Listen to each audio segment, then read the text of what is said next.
We'll get started, guys, so that each can get to training, which is meant to start about now. So if you've got a microphone there, just pass it to our friends and we'll get underway.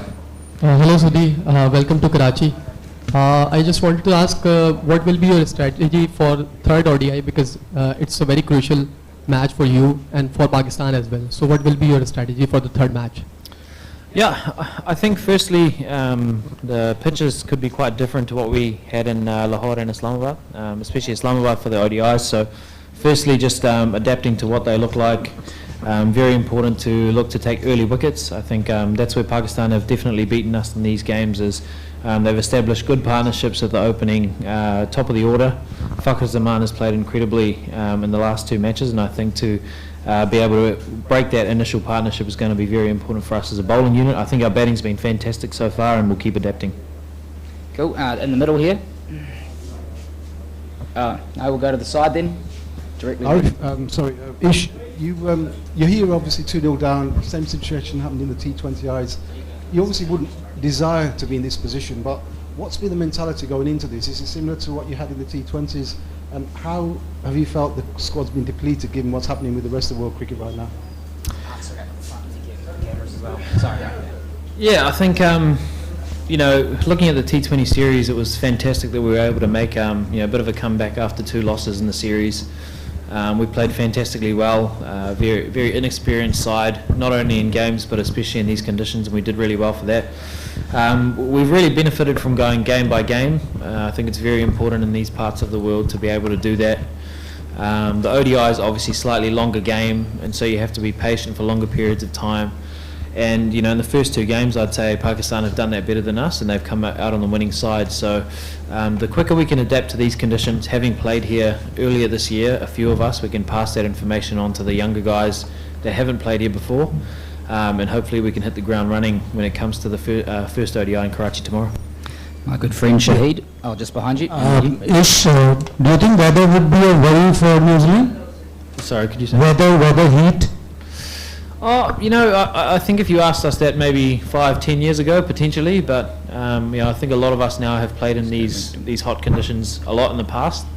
And the day-nighters are pretty decent, it's definitely a lot hotter during the day, and then in the evenings it cools down and there's a nice breeze that comes across. Karachi itself doesn't feel as humid as perhaps the other two places, so that's something to contend with. Obviously very different to being, playing cricket in New Zealand, but that's the whole, I guess, if you want to, play international cricket, you have to be willing to, be effective in a lot of different conditions, and that's something that we pride ourselves on as a New Zealand side, and hopefully we can continue to do that over the next series.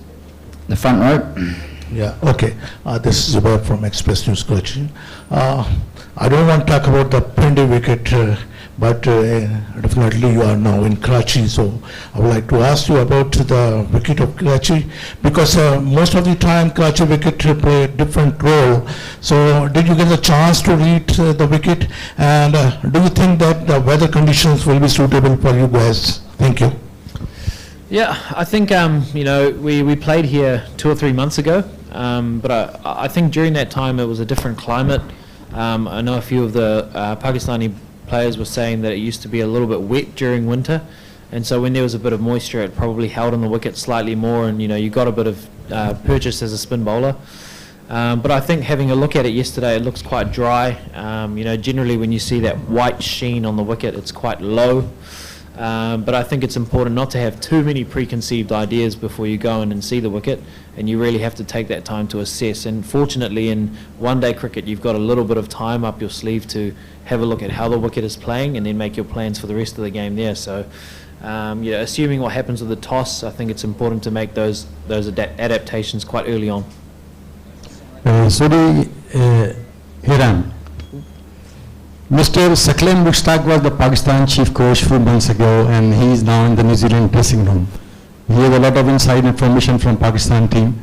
What the benefit he provided to the spinners and the New Zealand team in beating Pakistan in the T20 series?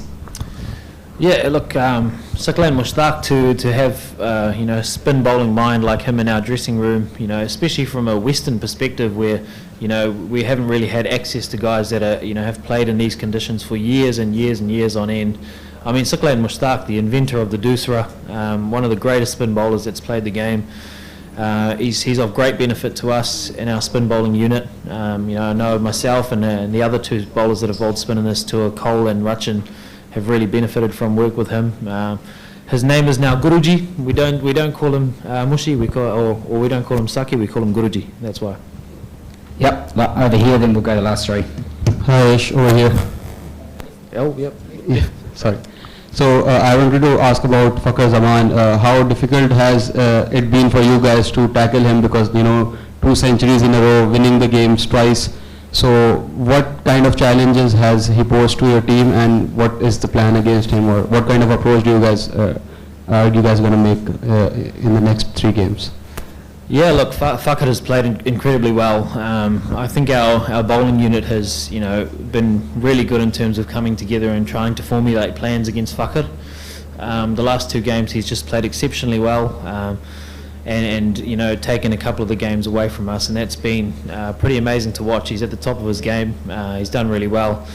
Obviously we've got 3 games to go, so we're going to have to find a way to be able to get him out, and that's something that's really exciting. You have to build these strategies when you play international cricket, so that's something we're looking forward to hopefully doing in the next 3 games of the series. And Fakhar's been great on the park, and he's also provided us with some beautiful dumbukht gosht and some lamb chops as well, so he's looked after us really well. Our security guard Terry, he's definitely really enjoyed and benefited from all the gosht that he's provided for us, so thank you for that, Fakhar. But also he's played really well. Yeah, cool. All right, last few here, we'll try and rush through them so we can get to training. In Pindi pitch is fully batting track, no help with the spinner. So I expected the Karachi pitches for both the bowlers and batsmen for the read to that. I just think the way that it looks like it's going to be a little bit lower than perhaps the Pindi pitch. But also we just can't go in with that preconceived idea, it's going to be this way. We have to be adaptable. If it does end up spinning, we have to play a certain way. If it doesn't, then we have to also play a different way as well. But I think it's just important to take some time, and one day cricket allows you that luxury to have, maybe 3, 5, 6 overs to have a look at what it's doing before you make the plans. Okay, last few. So. Okay, New Zealand has lost 2 matches back to back, right? So are you missing Kane Williamson?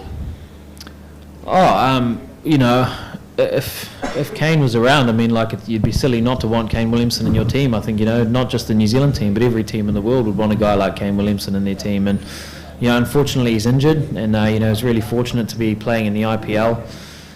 Kane Williamson is one of the best players that the world's ever seen, and we've been really fortunate to have him in our team over the last few years. And where it's unfortunate that the guy's injured and he's not playing, I think it's great for guys like Mark Chapman, Daryl Mitchell, Will Young, to be able to take some roles that perhaps they wouldn't get the chance to in other situations. And I think they've all played exceptionally well in what are some really tough conditions historically for New Zealand teams. So it shows that I think New Zealand cricket's in a really good place when you're missing a guy like that, but you're still getting the bulk amount of runs that are required to win games of cricket. And unfortunately we haven't come up on the winning side in the last 2 games, but I think it bodes really well for us, not just for this series but also moving forward the next few years. Last 2 to the right here. Sodhi, New Zealand media reported something about IPL today, raising concerns over the participation of New Zealand players in IPL, especially in World Cup year. Being a player, what do you think, how important is it for players to participate in bilateral series to get prepared for the mega event like World Cup? I think both opportunities provide great benefit for that. One, the World Cup is going to be in India, and so if the guys are playing a high level of cricket in India, it's obviously going to prepare them quite well to know what the conditions will be like later in the year.